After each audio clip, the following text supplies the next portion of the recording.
ते आज नाहीत पण उद्या येतील अशा विचारसरणीवरती आम्ही आपल्या सर्वांसमोर आम्ही मतदानाच्या आव्हानाकरता उभे आहोत.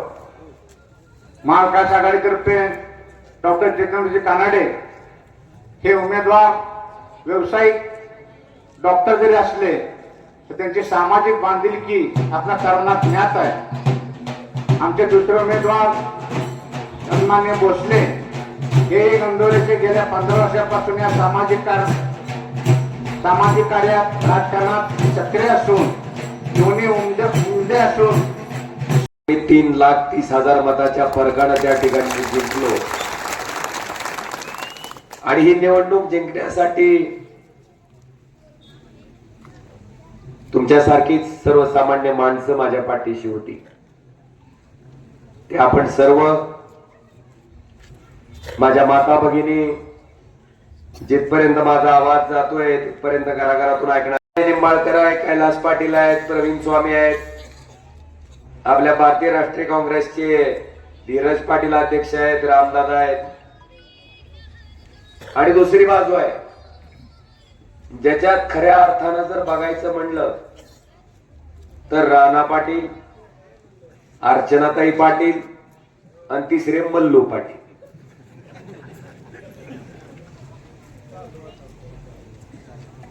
एवढंच आहे की दुसरं काय. बाकी निकी सतरंजा उचल घ्या काय, पुन्हा काय कुणाचं नाव घ्यायचं काय कारण नाही.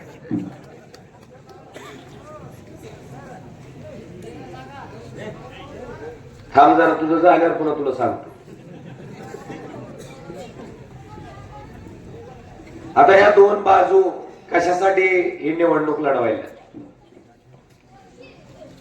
आम्ही निवडणूक लढतोय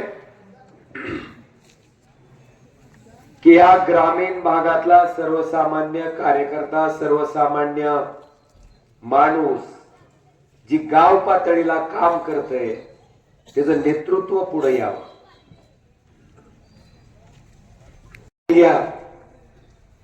की जेवढे बी आमदार खासदार झाले किंवा पुढे मोठे नेते झाले त्यांची सुरुवात जिल्हा परिषद आणि पंचायत समितीपासून झालेली. स्वर्गीय विलासरावजी देशमुख साहेब असतील, बाबळगावच्या ग्रामपंचायतच्या सरपंच पदापासून सुरू झालेला प्रवास महाराष्ट्राच्या मुख्यमंत्री पदापर्यंत गेला. आमचे आमदार कैलास पाटील जिल्हा परिषदेचे सदस्य झाले, आता 2 टर्म आमदार झाले. सामान्य माणसाचं नेतृत्व त्या ठिकाणी पुढे यावं ह्या भूमिकेतनं आम्ही त्या ठिकाणी निवडणूक लढतोय.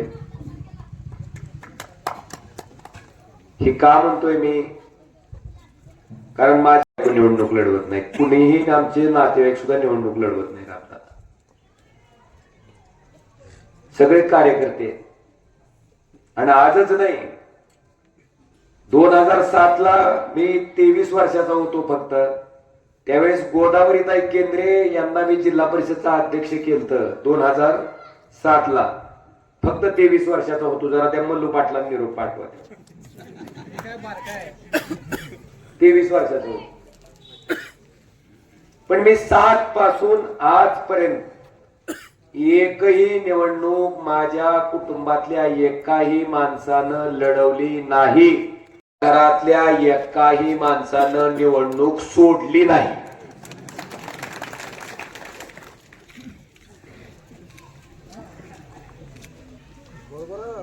आमची जर सत्ता आली तर ह्या 55 जिल्हा परिषदच्या जागामध्ये जी आमची साधारण महिला आहे, साधारण महिला गरीब कार्यकर्त्याची मंडळी असेल, ती महिला जिल्हा परिषदचे अध्यक्ष म्हणून त्या ठिकाणी खुर्चीत बसणार आहे. आणि ह्यांची सत्ता आली तर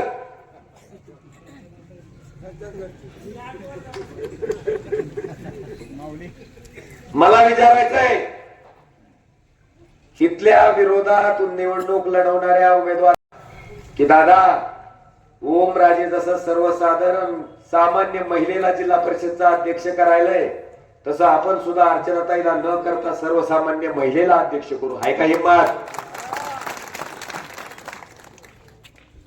एकाची हिंमत नाही. मग कुणाच्या तरी बायकोला जिल्हा परिषदचा अध्यक्ष करण्यासाठी ती बाजू निवडणूक लढवते. बरं मला विचारायचंय, राणा पाटलाचं घर सोडलं तर बाकीचं घर काय बिनाकले आहेत काय? बाकीच्याला अक्कल नाही, बाकीच्याला कळत नाही. काय समजता काय तुम्ही आम्हाला? भारतीय जनता पार्टीचा मला आनंद वाटला होता, निर्णय घेतला त्याने की आमदार खासदाराच्या घरात तिकीट द्यायचं नाही, माझी आमदार खासदाराच्या घरात सुद्धा तिकीट द्यायचं नाही. बसवराज पाटलांनी ऐकला ना निर्णय. आलूर मध्ये त्यांच्या मुलाला त्यांना निवडणूक लढवता आली असती, नाही ऐकलं त्यांनी, नाही लढवली.